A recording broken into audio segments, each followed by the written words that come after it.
ఇవాళ దేశవ్యాప్తంగా cockroach Janata party పిలుపు మేరకు విద్యార్థులు జెన్జీ యువత మొత్తం కేంద్ర ప్రభుత్వం పైన బాణాలు ఎక్కుపెట్టింది. నెల రోజుల నుంచి జంతర్ మంతర్ దగ్గర నిరవధికంగా సాగుతున్నటువంటి ధర్నా అనేక ఉద్రిక్తతలకు దారితీసి చివరికి పార్లమెంట్ను కుదిపేసి పార్లమెంటు వ్యవహారాలు కూడా నడవకుండా ఎప్పటికప్పుడు వాయిదా పడుతున్నటువంటి పరిస్థితి చూస్తూ ఉన్నాం. అక్కడ ఉన్నటువంటి యువత నిన్న లాఠీ చార్జ్ తర్వాత బుధవారం రోజు లక్షలాదిగా దేశ యువత అక్కడికి తరలింది. ఇవాళ కూడా తరలుతూనే ఉన్నారు. దీనికి ఫుల్ స్టాప్ ఎప్పుడు?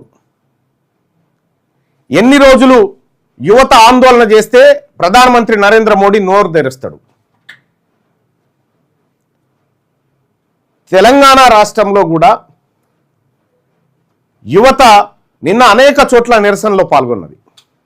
తెలంగాణ రాజ్యాధికార పార్టీ అయితే ప్రతి జిల్లాలో సంఘీభావ ర్యాలీలు తెలియజేసింది విద్యార్థులకు మద్దతుగా.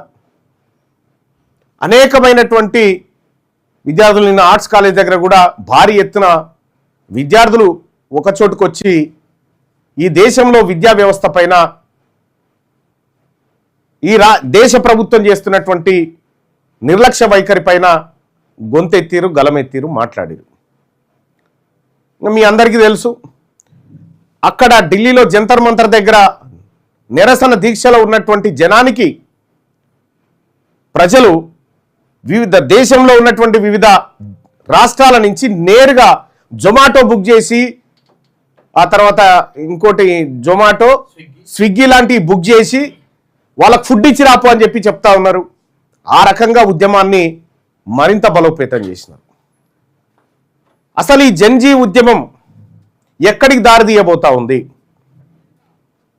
ఒక సామాన్య ప్రేక్షకుడిగా ఆలోచిస్తే ఏం కనిపిస్తూ ఉంది? మీ అందరికీ తెలుసు,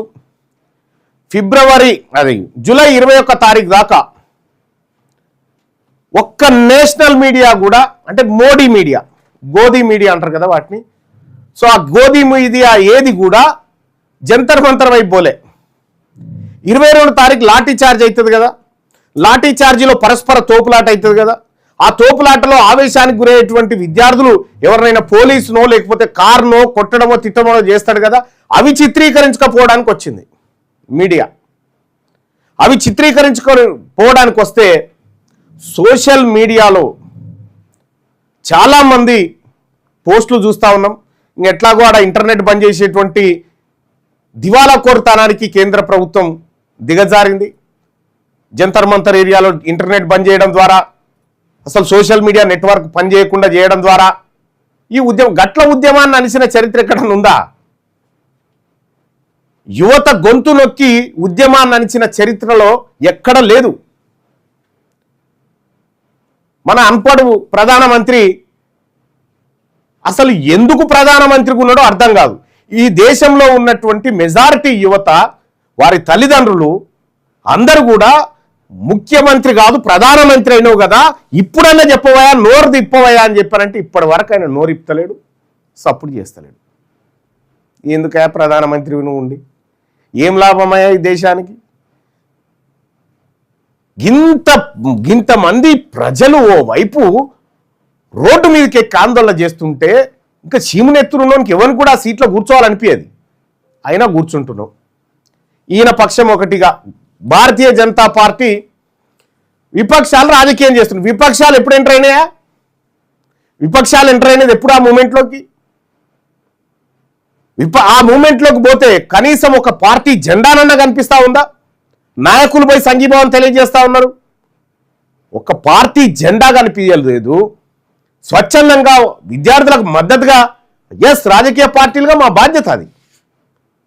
ఈ పార్టీలో పోకముందుకు కూడా మేము తెలంగాణ వ్యాప్తంగా జిల్లాల్లో సంఘీభావ ర్యాలీలు నిర్వహించడం,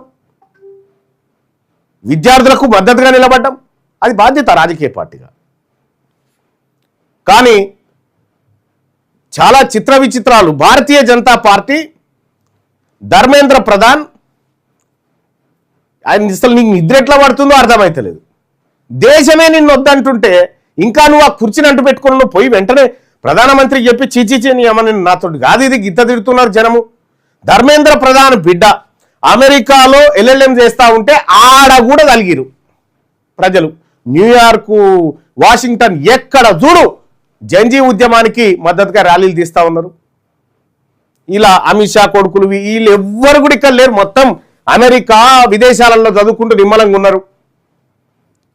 ఇక మన పటేగాలకేమో గోమూత్రము, ఆవు పేడ, జై శ్రీరాము ఈ పదాలు ఇచ్చి వాళ్ళని రోడ్ల మీద వేసిరు. ఇటు పేపర్ లీకేజ్ అయ్యేమో ఈ పోరగాళ్ళు రోడ్డు మీదకి ఎక్కిరు. మీరు రాసి పెట్టుకోండి, 2030 తర్వాత ఈ దేశంలో భారతీయ జనతా పార్టీ ఉండదు.